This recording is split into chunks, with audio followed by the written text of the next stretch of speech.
Welcome to Ross Night in Taipei, hosted by the Asia Pacific Youth Association and co-organizers Chardy Video and co-sponsor Shenlearn Group. I'm Ross Feingold, and tonight our very special guest is Cleo Paskal, non-resident fellow at the Foundation for the Defense of Democracies, focusing on the Indo-Pacific region. Tonight we're going to be talking about China's Foreign Minister Wang Yi, who on May 26th took a 20-person strong delegation to the Solomon Islands, and that followed an 8-country tour around the region. He went to Kiribati, Samoa, Fiji, Tonga, Vanuatu, Papua New Guinea, and East Timor. Cleo, did I miss any stops? No, and he didn't miss any either. Cleo is an expert in the region. She's been researching and writing about it, speaking to foreign policy officials, military officials of different governments, but in Asia as well as in the US and in Europe. So Cleo, we're so happy to have you to talk about Wang Yi's recent tour. But before we start talking about Wang Yi, just tell us quickly about yourself and how did you become interested in not just Asia, but in the Pacific Islands region? Thank you very much. Thank you for having me. And also, you know, I'm a big fan of the Asia Pacific Youth Association. It's important, I think, especially now that everybody get involved and learn from each other. And so I'm very happy to be with you guys. Everybody get involved. It's fun. Learn from each other. The Pacific Islands. So my background is journalism. And I did a lot of field reporting and included travel journalism. And around 2003, and then I went back maybe 4 or 5 years later, and in the intervening times, newly arrived mainland 4 or 5 years later, Chinese had taken over about 80-90% of the retail sector. So before, most of the ethnic Chinese that were in China were mostly actually from Taiwan. They're a very small community, and there was this huge shift in a very short period of time, and it had a lot of social implications for the people of the country. They were operating in a completely different way. The relationship with the Chinese embassy was totally different. And I was wondering whether that was just this one country or whether this was starting to be a pattern. And so as I traveled to some of the other Pacific Island countries, because the countries are so small, a country like Tonga has a population of just over 100,000 people, the mechanisms of the economy and government are much more clear.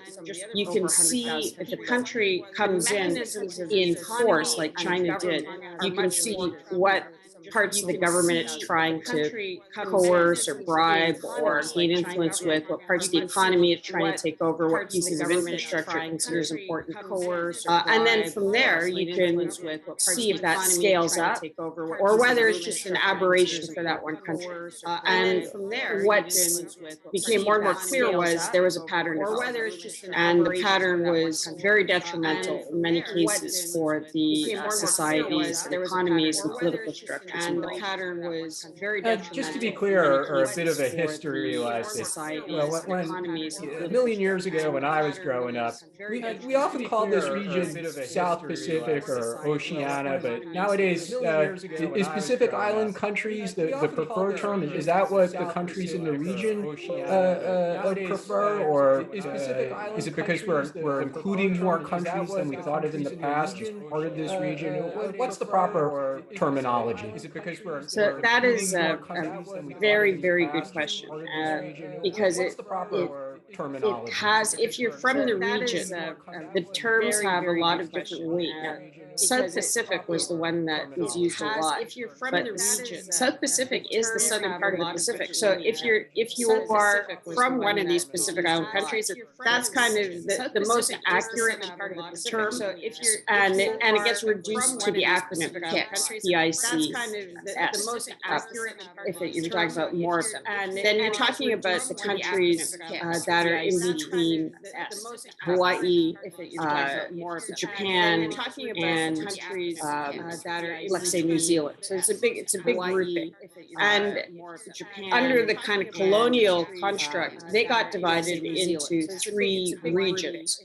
And the Melanesian region, which is colonial construct, kind of closer to Australia, the Polynesian region, which is sort of between New Zealand and Hawaii, and the Micronesian region, which is kind of north of the equator.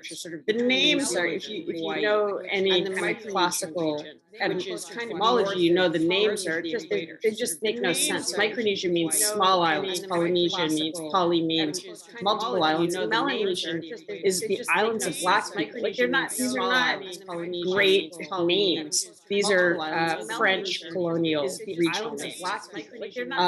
But they became embedded in the ways that the West in particular interacts with the region. So under the Five Eyes intelligence sharing construct, the West, Five Eyes, the EYES is an eyes. That's how it's called. That's an intelligence sharing agreement post World War II between the US, the UK, Canada, Australia, and New Zealand. And in some cases, spheres of influence or spheres of, let's say, responsibility were delegated. And so Melanesia, which are the bigger countries with more resources and closer to Australia, so that's like Papua New Guinea, Vanuatu, Solomon Islands, that's kind of more Australian sphere or Papua New Guinea. They would like to think so, but let's just say we'll get into that a little later. Then Polynesia is more New Zealand, and Micronesia is more United States. These are the countries that are very close to Taiwan. They were Micronesia. Some of them were part of the UN trust territories after World War II. They were a designated strategic zone. And so those divisions, which were first colonial and then kind of strategic, and so shaped this other set of languages that you're talking about. So South Pacific tended to refer to countries that were in Melanesia and Polynesia below the equator and didn't really include the Micronesian countries like Federated States of Micronesia or Palau or Marshall Islands. So when the region is referred to as the South Pacific, those countries don't feel included. And this is an issue with the Pacific Island Forum, which used to be the South Pacific Forum. They just, and it took a name change for them to even be acknowledged as part of the region. So that's the South Pacific question. Oceania can be an okay term. The problem is that in some definitions, Australia and New Zealand are included in that definition. And that they're different beasts. They're completely different kinds of countries. So the default terminology now tends to be Pacific Island countries. Very long way of answering that question, but it gives you an idea of how little control the countries themselves have had over how the outside world has looked at them. I think also a good takeaway from that, correct me if I'm wrong, though, is it's a good reminder that how geographically large this region actually is. What a vast distance it covers, whether east to west or north to south. Yeah, absolutely. And also, it has the, I don't know how widely known this is in Taiwan, but absolutely. And also, the genetic rooting seem to have been largely coming back to originally Taiwan areas. Some of the Melanesians seem to be a little bit different, but generally speaking, this was a very large migration that came kind of down and across, and there was a long period of the sort of Austronesian, which went from this zone all the way through the Indian Ocean, and which is what we would now call the Indo-Pacific. So it is vast, but it has been what we would now call the Indo-Pacific over millennia by astounding navigators. And so they're not isolated. It's vast, but not isolated. You published a lot of articles about long East trip, and you had, if I may say, a reputation as one of the few real experts on the region. I'm a big critic, I admit, of scholars who are outside of Asia but commenting on Asia or the Pacific. So the question I'd like to ask is, why are there so few scholars who are experts on the Pacific Island countries? The question I'd like to ask is, so first of all, I think that, we have a legitimate reason to be concerned about people who are outside the region writing about the region, because we have a legitimate reason. There's often people who are outside. There can be a lack of what would be called maybe strategic empathy, or just understanding the kind of the broad strokes of how different the realities in the region are. But also, it's a region that's changing very, very quickly. So, if you're not in the region talking to people, but also it's a region it's really easy. The Wang Yi trip, if you change things very quickly. How deeply they change things, I'll only know next time I go there and talk to my friends who are there, right? Very quickly. Because again, these are also cultures where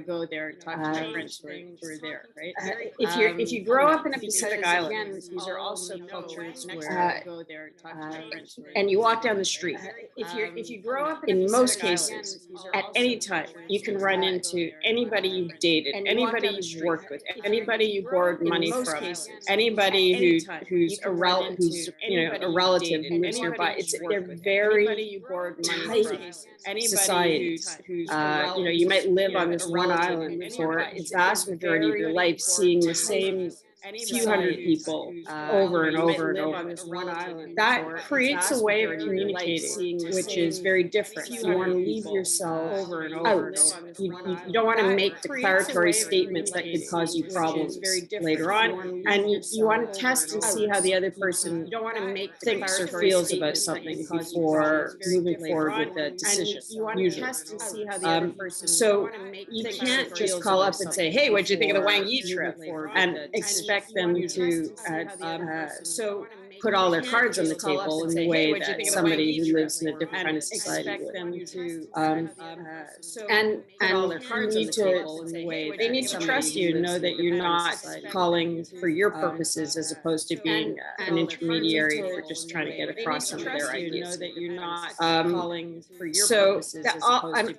All of that takes a degree of effort, and trust, and time, and interest, and things that are may or may not be in abundant supply at all times. So what can I say? I mean, I'm very much a reporter. It's not that I know a lot about the Pacific Islands. It's that I'm very lucky that there are people who do know a lot about the Pacific Islands who are willing to talk to me, who are there, and who trust that the goal is understanding and not pushing any specific agenda. So the people are there, understanding. If you want to learn about it, if you want to do it, it's doable. And also, it must be said, there are a lot of people in the region who know a lot more than me, who disagree with a lot of what I have to say. And that's normal also. So why isn't there more reporting? And that's normal also. So it's hard, it's expensive. I could do it because I was a journalist, so I could spend a lot of time in a lot of different locations. It's hard, it's expensive. It hasn't been a high priority. Editors haven't been paying people to go there. In fact, a lot of the trips that I did when I went there, I think it was travel trips, which kind of was really the only sort of journalism you could do at that time. If you're these aren't the only sort of journalists we could do at that time. I'm hoping it'll change because there are very good researchers in the region. But from an academia perspective, and we might get this into the next because there are very good researchers in the region.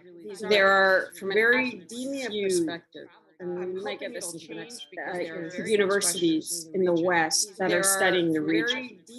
And that means that there are very few academic gatekeepers that are studying the region, right? And it's not a big group. That means that they're very and they tend to quite normally reinforce each other. And and they tend to have a very specific point of view. So if you're a researcher from the region, and they tend to like, for example, for a very long time, and including now, many of the academics in Australia and New Zealand, like for example, for a very long time, or present the cases. Many of the academics, well, you know, the U.S. is just as bad as China, and you know, colonial imperialist colonialism and all that stuff. And why should Washington be complaining about China when China's just coming in and trying to build infrastructure? If you're a Taiwan researcher and you think China's just coming in, this Chinese thing is different. They're bringing in drugs, prostitution, and gambling and destroying our society in a way that we haven't seen before. And the economics are distorting our political process and our media. And this is the colonial period was definitely bad, but that doesn't justify this current phase of badness coming out of Beijing. You may not get a lot of academic support for that. Justify this current, you know, you may be encouraged to adapt your thesis so that you can get the marks and get the scholarships. And, you know, you may be or you may not even be accepted. And the same thing is true in a lot of the international organizations or multilateral organizations, in which again those gatekeepers have a very specific point of view around things like multilateralism. So you have people who know their countries extremely well. You know, the former education minister of Tonga is currently on the Privy Council. She understands the influence operations that have been run by every country against her own country for decades, because they come to her and say, we want you to change the curriculum in X, Y, and Z way. She knows what they're doing. But she's not the sort of person who would be looked to by the think tank community or the academics in Australia or New Zealand or the Pacific Island Forum as an expert in influence. She doesn't mash the parameters that the gatekeepers have put in place. Very long answer. I hope that it made some sense. You mentioned the C word, colonialism. Is it still accurate to refer to some of the countries, whether it's U.S., France, New Zealand, because of its relationship with Cook Islands and Paskal? Is it still accurate to refer to some of these countries as colonial powers in the region because they do have jurisdiction over some islands that are not independent? Some of these countries as colonial powers in the region because they do have jurisdiction over some islands that are not independent. Because of course there's France also, right? So I think have jurisdiction over some islands that are not independent. I think Caledonia may actually be on the UN decolonization list. I'm not sure that has to be checked. I think Caledonia may actually be on the UN decolonization list. I'm not sure that has to be checked. There are a very wide range of political relationships between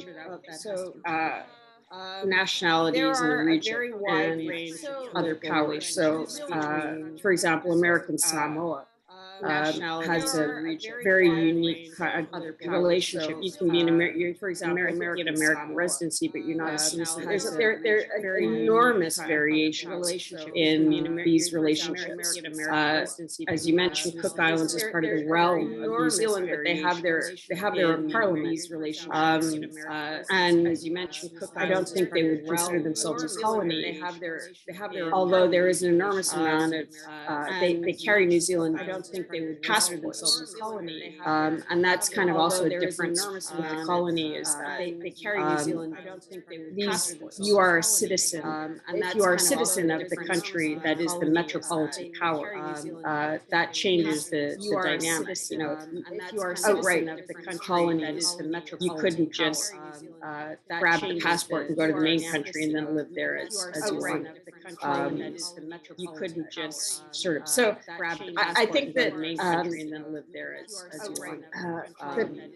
You couldn't just. The way of describing those relationships needs to be really specific to the country, both legally and in practice. So if you're describing the Cook Islands versus American Samoa, the first thing that you need to look is at the legal structure and the rights of the individual in relationship to metropolitan power. And the second is what's actually going on, because there are a lot of countries that may not look like colonies at first glance, but are a lot of countries functioning like de facto colonies. So, which is essentially what China wants to achieve in the region. So, you may have a country that looks like it's a colony of one of the older Western powers in the region, but is functionally a colony of China. So that's why it's useful functionally just to break it down and then to find your own word to describe it instead of going back to kind of the toolkit of traditional words just to break it down or terms, because they may mislead describe it instead of going back to kind of the toolkit. You mentioned that China's relationship with some of these countries is starting to look more and more like a colonial relationship. You mentioned that what attracts the governments in the region to welcome closer cooperation with China? Look more and more like a colonial relationship. You mentioned that what attracts the governments in the region to welcome closer cooperation? A government is composed of individuals. So there may be, at a macro level, at a government level, is composed of individuals. There may be, if there is buy-in, the buy-in comes for the same reason that China has been successful in many other parts of the world, which is that the West and the Western economic systems have not worked for them to provide the sort of things that their people need. So if you look at the Kiribati, for example, Kiribati had diplomatic relationship with China, and then China used it to set up a tracking station, which was watching U.S. military activity, and so Kiribati flipped to Taiwan, had a very sound relationship with Taiwan, but during that military activity, many years relationship, their economy to Taiwan was the Chinese didn't leave, and they spent their time on the ground doing things like building up a fish processing plant that gave jobs to the Kiribati, which spent their time on the ground doing things and building up to the contacts, leverage, and importance within the society, which, because it's democracy, to a certain degree meant the government through elections that way, to the point where they could then, they had proven themselves on the ground enough economically to say, flip back to us and we'll help you do these other things that you want. We'll help you get the airplanes you need to service the outer islands and do X, Y, and Z. We'll help you do these other things that you want. We'll help you and so in 2019, Kiribati flipped back to China.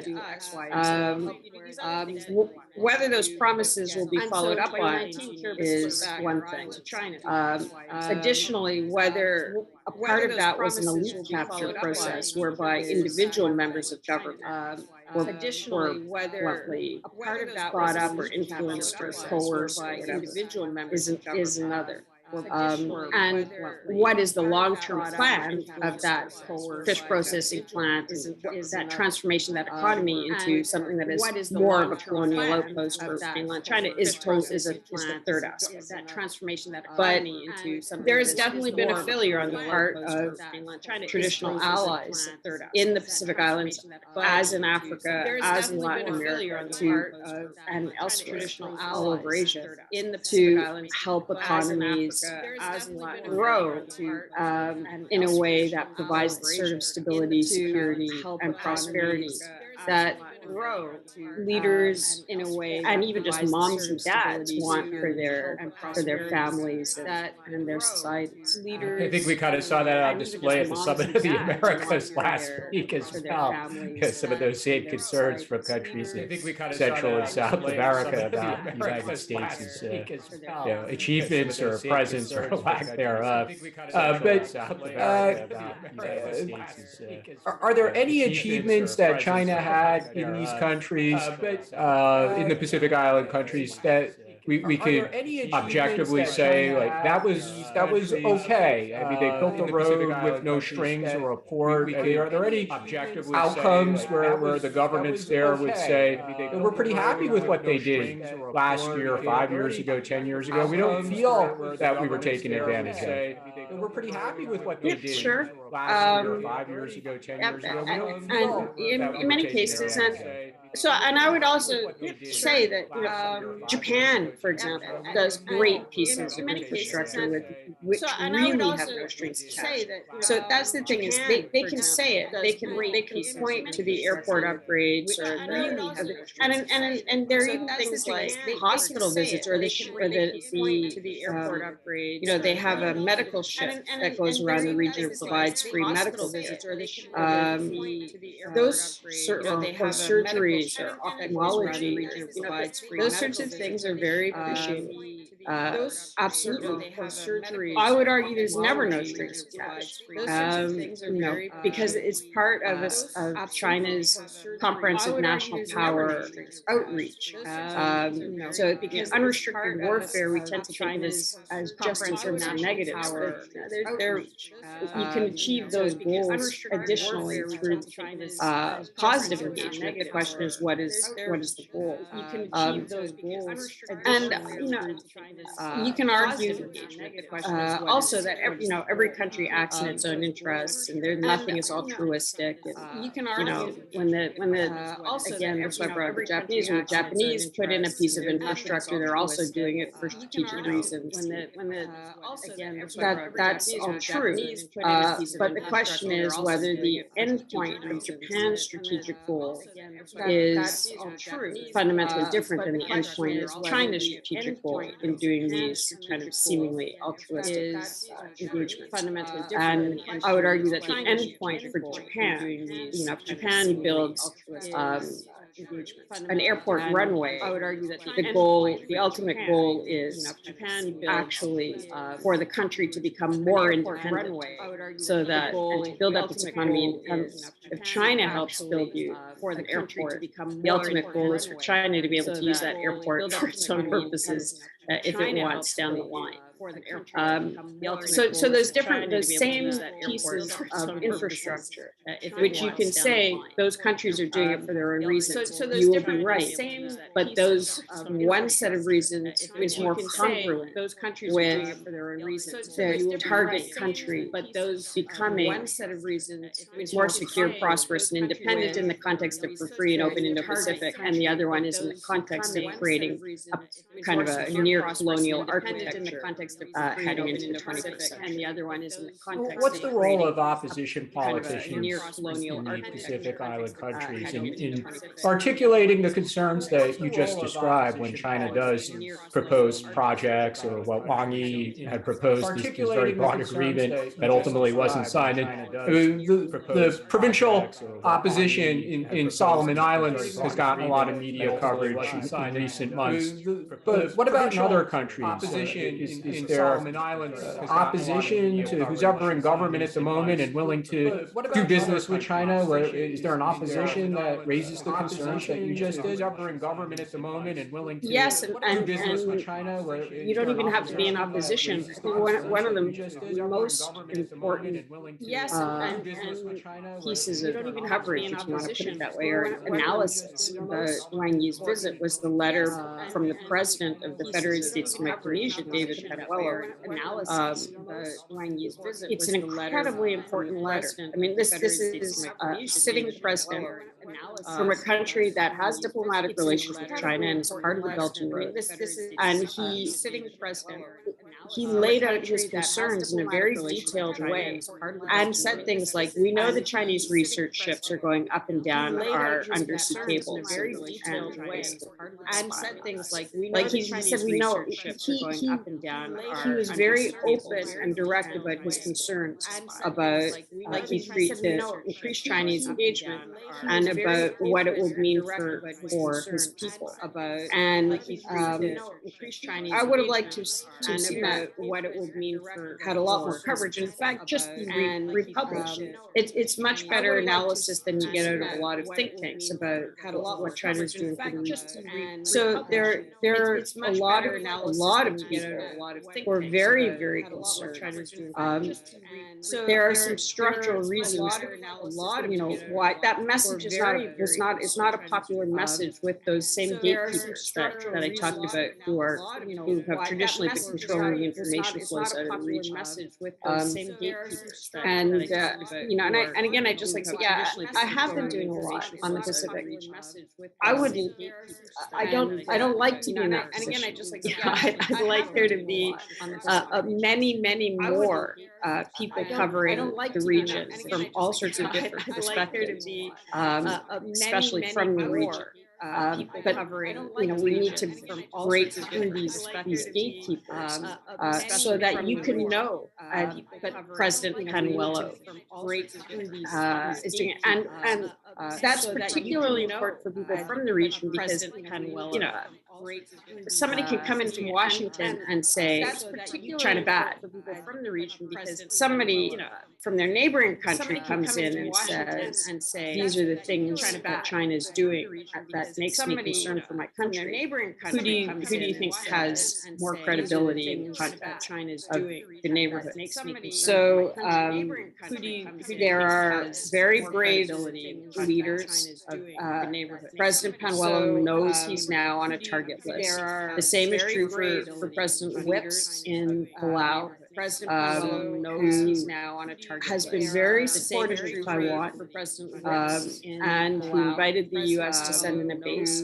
You can be absolutely sure China is pouring in as much money as they can into operations in Palau to try to make sure he loses the next election. And in fact, he's probably concerned his life is at risk. They know what they're doing. And in fact, they know they're putting themselves at risk. But they think that this is such a threat to their country that they're willing to do it. And we need to hear from them. We need to understand their concerns. They're on the front line, like Taiwan is, of Chinese political warfare, and it's brutal. They're on the front line, like why now, and why this group of countries for a long East trip? Was this planned long ago? Was it only recently planned? And why this specific itinerary? Group of countries for so I don't know how long ago it was planned. Was it only recently planned? The timing coincided within days of the Australian election and the Quad meeting. So if you want to punch a bunch of people in the face, that's a pretty good way of doing it. And it's in both the context of the Quad, and it was the first in-person Quad leaders meeting. It was a kind of a what are you going to do about it moment, right? So it's a good way, and Beijing does this often. It'll test you about it moment. Right. So we're gonna go right off your shore. We're gonna visit every country we have diplomatic relations with that we can. And we're gonna see what you do. But and in the process, I don't think there are a lot of different reasons why. Oh, sorry. I may have to go get some headphones. Is that me? Okay, just give me a second. Oh, sorry. I may have to go get some headphones. Is that me? Okay, just give me a second. Oh, sorry. I may have to go get some headphones. Is that me? Okay, just give me a second. Oh, sorry. I may have to go get some headphones. Is that me? Okay, just give me a second. Oh, sorry. I may have to go get some headphones. Hi, is this better? Yep, this is great. Okay, good. Yeah. So the countries that Wang Yi visited were countries. A lot of countries don't have diplomatic relations with China. So they have diplomatic relations with Taiwan, and so he couldn't go to there. Don't have diplomatic and with two of them, they have diplomatic relations with Taiwan. They were part of that realm of New Zealand thing. That might have been kind of complications. There were quarantine restrictions in place in all of these countries, but there were all of those got waived in place in these countries. So that doesn't seem to have been a restraint. And he didn't go to the Federated States of Micronesia, which is one of the few countries that recognizes China. And he didn't go to the Federated States of Micronesia, as we saw from the Panuelo letter, wasn't keen. Now, that's interesting, and it shows how good a grasp they have of what's going on in countries that they didn't go to FSM. And they have a good grasp because they have about half a dozen think tanks in China that do analysis of the Pacific Islands, including language centers. They have very large embassies in each of the countries with which they have diplomatic relations. They have a very large commercial sector on the ground. They have big influence operations. They have kind of major infrastructure projects in many of them, which means that they have everything from ground level intel from the workers to the large financial investor components to it. They have these countries pretty well penetrated. Doesn't mean they truly understand them, but in many cases they certainly understand them better than many others. And their goal, in many cases, is served perfectly fine by creating fragmentation and dissent within the country. That's a good point, because I was wondering why Papua New Guinea was included. Does that have anything to do with China's supporting or not supporting the possible independence of Bougainville region? Does that have anything to do with well, they visited Papua New Guinea among the Pacific Islands is it's physically larger than New Zealand, with a larger population than New Zealand. It's the big one, and it has a complicated relationship with Indonesia, and it has an enormous amount of resources. So it's a prize. Now there is a section of it that has voted for independence, and there's an independence procedure that's going through, and they have a lot of minerals. And they would have gone to Papua New Guinea, also known as PNG, anyway. But I'm sure they're probing to see what's happening. And Bougainville is a good thing to bring up, because that's a situation where it's being just ignored by the West, and in many cases because Western diplomatic architecture is already overwhelmed. So if you have a Ministry of Foreign Affairs, you have so many different places to deal with. The situation in Bougainville might be very low on the list, and it may also go to a very junior desk officer, because it's not Paris or it's not Tokyo. But it is in this transition state, and China will not have it with the junior desk officer. They will be paying very close attention, and will, if the independence gets messy, you'll start, I would expect, you'd start to see arms flow in support for whichever factions they think are going to support Chinese interests going forward. So you may see a situation developing that could have been easily avoided, as we saw a situation fueled in the Solomons that could have been alternatively solved. By analogy, this sounds very similar to what happened in East Timor 25 years ago on their unfortunately violent road to independence. Now, Jose Ramos Horta became president again on 20 May, and a few days later, Wang Yi visits. Any connection there? Is China looking to expand its relationship with East Timor, which is still not part of ASEAN, even though it's sitting right there in the middle of ASEAN? China's looking to expand its relationship with everybody. It can, and if you can China's play on legitimate and fragmentation or fractures of relationships with others. Australia did not fragmentation or do well of relationships with Timor-Leste, right? They didn't. They did not. And you can go in and you can say, you want to deal with these jerks who did all these things to you, or do you want to deal with us, who will be lovely, and we'll ride unicorns into the sunset together. And even if you don't ride unicorns into the sunset together, you'll ride unicorns into the sunset. You may think, and in many cases, leaders of these countries think they're riding the dragon, whereas really, in many cases, the dragon leaders of these countries think they're riding the dragon, roasting you slowly from the inside. I understand it. I think the timing was from the inside. So I would instinctively think more linked to new U.S. administration in Washington, the Quad meeting, and the Australian election. But I think it would have been building for quite a while, and it would have been delayed because of the COVID situation. And they were at a point there where they could start to push through the quarantine restrictions in order to do it. But I don't know. This is complete speculation. Earlier on, we briefly discussed the Pacific Islands Forum, and last year, the Federated States of Micronesia, Kiribati, Marshall Islands, and Nauru, the Micronesia region, said they're leaving the Pacific Islands Forum, although earlier this year that seems to have gone on pause. What's the future role of this organization, and specifically with regard to the great power competition with China and Australia and the United States in the region? What could the Pacific Islands Forum do, or are you not optimistic about its role? Yeah. The fifth countries pull out. There are five Micronesian countries, and the fifth countries pull out. There are five.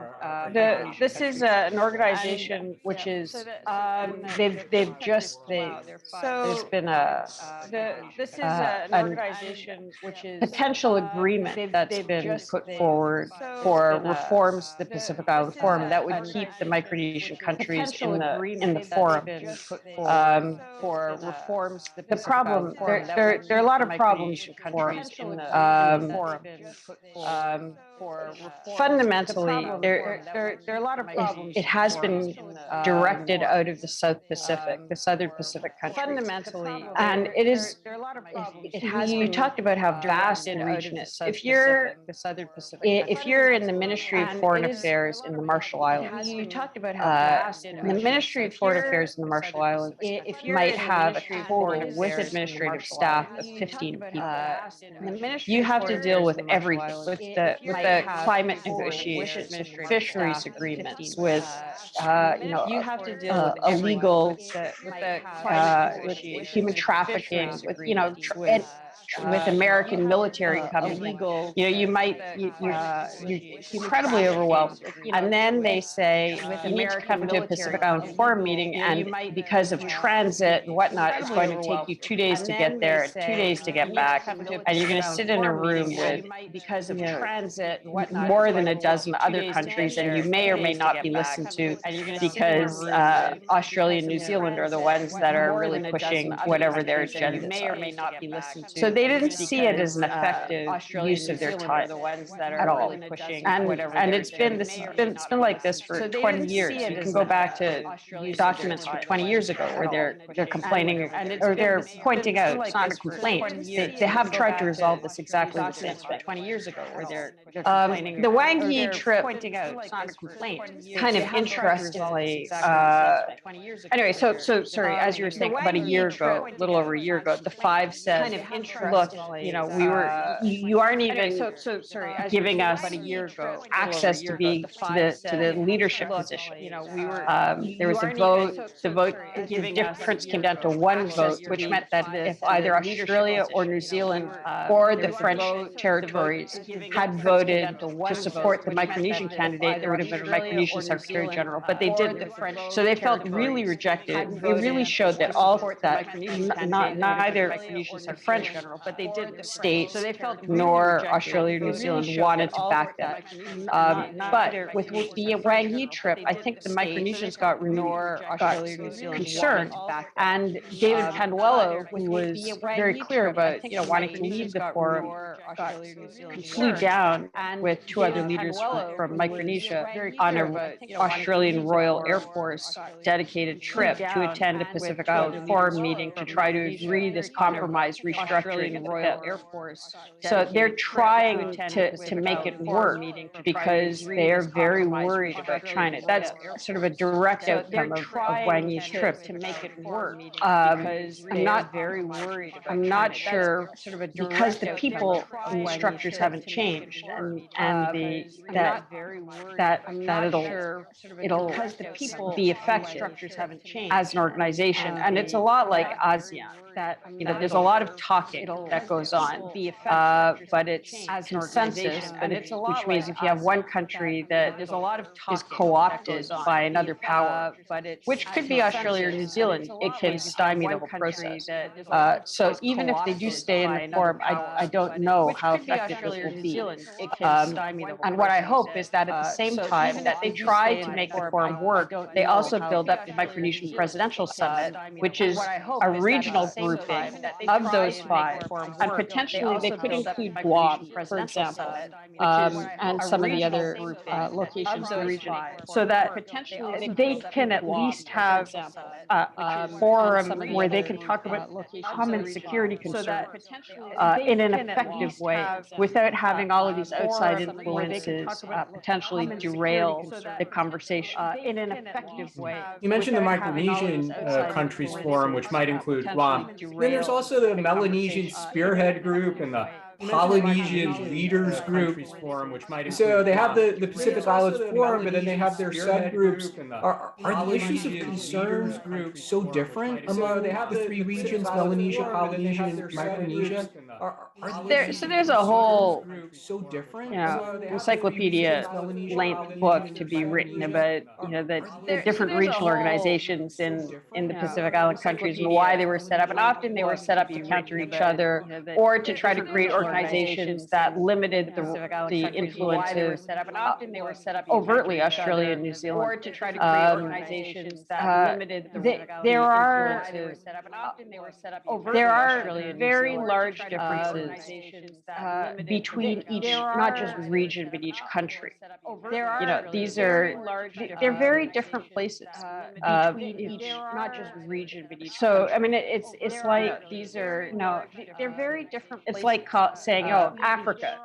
Well, Africa has a lot of very different kinds of places, and within each country there are a lot of variations as well. And and the same way, if you talk about Africa, some are coastal, some are landlocked, some have a lot of water, some don't have a lot of water. Some are sparsely populated, some have very high metropolitan densities. The same is true in the Pacific Islands. Some are sparsely populated, some have very high metropolitan densities. Overlaid on top of that are some very strong commonalities. For example, what we talked about before in terms of the psychology of living in a Pacific Island country being very different. For example, it's very intense, very socially intense. But also they tend to have very high value for community-based structures like faith and family. Faith and family are the latitude and longitude of the average Pacific Islander. That's how they locate themselves as an individual. And this is where China comes up against a bit of a wall, because China has destroyed to some degree that kind of extended family through the one-child policy very consciously, and it has actively gone after people of faith, all sorts of things, because both of them are threats to the control of the Chinese Communist Party in the life of an individual. Because both of them are. So when you talk about somebody like Daniel Sudani, the premier of Malaita, as you mentioned, who made a very brave stand against the Chinese Communist Party, he was very explicit in the Aoki communique that they put out, where they said, we don't want any Chinese investment. They said one of the reasons was because they believe in freedom of religion, they're people of faith, and the Chinese Communist Party is atheist. It's a systemically atheist system, and they don't think that that's a good thing for them to be engaging with. So as a region, those issues of faith and family create very different sorts of societies, economies, and individual psychologies that are common. They're also common with whole other regions. You'll find that in Asia. You'll find that in India, for example. There's a lot of national compatibility between India and Pacific Islanders, but as countries, they are very different. We've talked about some of the regional forums like the Pacific Islands Forum and the subgroupings for Melanesia, Polynesia, Micronesia, but there's another regional kind of grouping, and that's the Compact of Free Association that the Marshall Islands, Micronesia, and Palau have with the United States, which is about to expire in the coming couple of years. Given the concerns about China, and although President Biden recently named an ambassador to negotiate extensions of the Compact of Free Association, why is this taking so long? Why hasn't the United States moved faster on this, whether the Biden administration or earlier the Trump administration? So these three countries that you mentioned are fully independent countries, but they have this very unique relationship with the United States. They've signed these Compacts of Free Association. So the acronym is COFA, COFAs, Compacts of Free Association, where the US, it has multiple elements to it, but fundamentally for this discussion, the US is supposed to take care of their defense. And there's a financial component to it where money is transferred for education and things like that. The US is also supposed to have strategic denial, which means that they can't have somebody else come in and set up a military facility. What's expiring in 2023 and 2024 are those financial components of the compacts. They need to be renegotiated. And additionally, the Marshall Islands wants more appropriate compensation for the over 60 nuclear tests that were done in the Marshalls in the I think 40s and 50s. There was a settlement, but new information has come forward, including that radioactive waste was shipped from Nevada to the Marshalls for storage, and so they want that sorted out as well. There is very strong bipartisan support in Congress to resolve these issues, and the amounts of money involved by U.S. government standards are very small. What seems to have happened is that they're negotiated roughly in 20-year cycles. And 20 years ago, it was the end of the Cold War. It was 9/11 had happened, but great power competition was considered to be on the wane. And so it seems like a decision was made that, well, we'll just sort of wean these countries off and eventually let them go on their own. We don't need them for defense. They don't need us for defense. And we'll, set up trust funds, or we'll kind of wind this thing down. And 20 years later, we're in a very different position. And so, but a lot of that psychology remained within the bureaucracy. You're referring to the American bureaucracy. The American bureaucracy, yeah. And so that had to be, there's incredible bureaucratic inertia and kind of covering of, justification for all decisions, just a whole set of problems. And under the Trump administration, there was a desire to resolve these. There's an understanding this was important and desire to resolve these. But the delegation, unfortunately, what happened was a private contractor was appointed to do the negotiations. And what was being put forward, what she was presenting involved saying things like, well, I don't have the jurisdiction to make that agreement with you. You're going to have to agree with me first, me from state first, and then go agree with everybody else separately. And the Pacific Island, the compact states felt that this was an inappropriate way of negotiating with them, and they wanted to deal with one person who had the authority to just sort this out. And so it seems like that person now has been appointed after many letters that went from Congress to the administration, bipartisan letters. And we'll see what will happen. But we know there's a problem because there's a letter that came out recently, I think May 25th, was written from the Marshall Islands to the Secretary of the Interior in the US, which is actually the part of the US administration that is supposed to deal with this, saying that things had gotten so bad on the management of the trust fund that if it wasn't resolved soon, the Marshalls would consider themselves at an impasse, which is a very heavy word diplomatically with the United States. So the situation is very serious. Hopefully, Ambassador Yoon will be able to sort it out, because this is not only is this bad for the reputation of the U.S. and it's a moral duty of the U.S., a fiduciary duty of the U.S.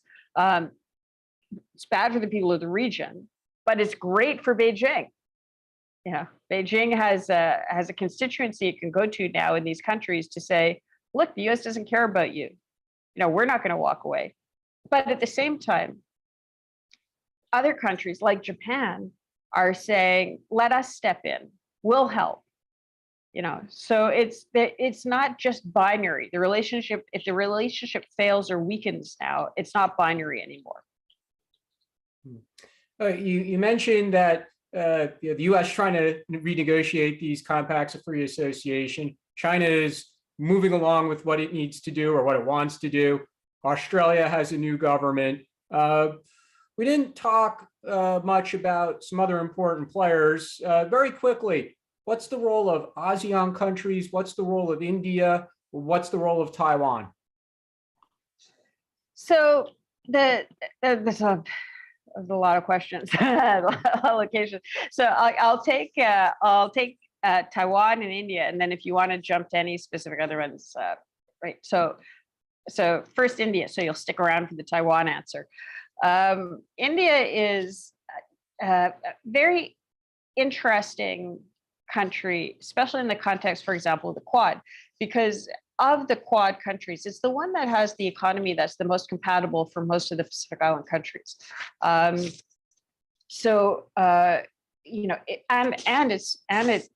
has English as a second language, as do most Pacific Island countries.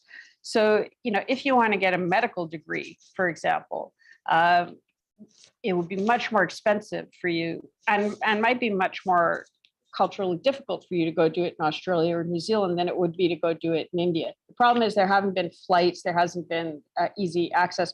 Although Prime Minister Modi, one of the first things he did when he visited the Pacific Islands in, I think, 2016, was give visa on arrival access to Pacific Islanders, which was a big deal, made a big difference.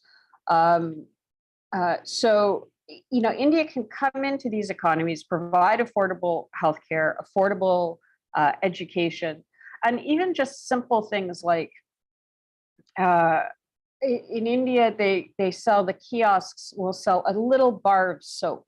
So you might not have enough money to buy a big bar of soap, but you want a little bar of soap so you can wash yourself before going to school or going to church or going to the job. And you have enough money for that.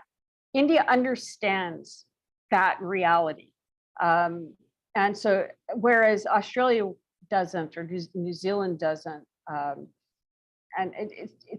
it has the ability to come in and provide true human security at the kind of core societal level that none of the other Quad countries do. And India is starting to be much more interested. There's talk potentially of now a direct flight from India to Fiji from where it could hub out. You know, things are starting to move in a way that I haven't seen in the time that I've watched the region. In part because they've seen what China has done through political warfare methods in places like Maldives and Sri Lanka. They know how China operates in islands, especially small island countries in the Indian Ocean. And they've realized they have expertise that can help the small island countries of the Pacific defend themselves in a similar fashion. So that's India. Taiwan. So Taiwan is, you know, there are different Taiwans, just like every country. You know, there's MEA, and there's the people of Taiwan, culture of Taiwan. Taiwan as a country has a very good reputation. The foreign policy engagement, in some cases has been very good, and in some cases has left something to be desired. And in some cases that comes down to the individuals involved that have been deployed to direct that policy. An additional problem has been that there's been a bit of a replication or competition with the Chinese approach, which is we'll buy them. You know, you give them 20 million, we'll give them 30 million. That undervalues what Taiwan is. It doesn't, you know, the Premier Soudani of Malaita province doesn't want to engage with China, wants to engage with Taiwan, not because he's going to get money from Taiwan, but because he is an individual, believes in democracy, accountability, transparency, and rule of law. And that's where he wants the support. And, you know, when he was sick and he needed medical care, and that was being blocked by the central government, which is a Chinese proxy, to be kind of blunt. And basically they wanted him to die because he was politically inconvenient. He was, and they said to him, you know, we'll give you the medical care, we'll give you money for it if you accept China. And he said no, right? He was willing to die rather than take Chinese money. And ultimately what happened was the President Tsai heard about the situation. And he came to Taiwan for medical treatment. And what would have been helpful is if what he needed initially was an MRI, and there was no MRI in the country, was if he would have gone back with an MRI machine so that and Taiwan could have shown, you know, we care about you. We it's not about giving money to politicians or this or that. We know you've switched back to China, but we do truly care about you in the same way that President Tsai, you know, cares about Premier Soudani. As a country, we care about the people in your country, and we want to help you in this very fundamental way, even though we don't have diplomatic relations. But we did, and we're friends, and we stick around, and we support people who believe in the same things we support. And one of the other things Premier Soudani wanted to do is have a festival of democracy, you know, and that's just to talk to people in the villages about what democracy is and why that's an advantage. And that's also the sort of thing that Taiwan can get involved in. You know, clearly democracy has been good for the people of Taiwan. So instead of kind of using these, you know, using China as your barometer for how to engage with a Pacific Island country, using the like-minded people in the country as your starting point for gauging how to engage in the country, I think would probably give more dividends. Similarly, as we saw with Kiribati, you know, Kiribati switched from Taiwan to China. The Chinese didn't go away. They stuck around in the country and built up those relationships and waited for their chance. When Solomon switched from Taiwan to China, the Taiwanese representation just pulled out and didn't keep the relationships going, even though so many people in the country wanted them to. So, there's the natural affiliations are there across the region. And I hope that the youth, for example, get involved in more exchanges, getting to know your neighbors, your cousins, and building the relationships up that way. Well, we're out of time, so I'd like to thank our special guest tonight, Cleo Paskal, Senior Non-Resident Fellow at the Foundation for the Defense of Democracies. We've been talking about China in the Pacific Island countries. You've been watching Ross Night, hosted by Asia Pacific Youth Forum, supported by Chardy Video and Shunlearn Group. Thank you for watching, and Cleo, thank you again for joining us. Thank you very much for your time and for your interest in the topic. I really appreciate it and enjoy the show and the initiative. Thanks. Thank you.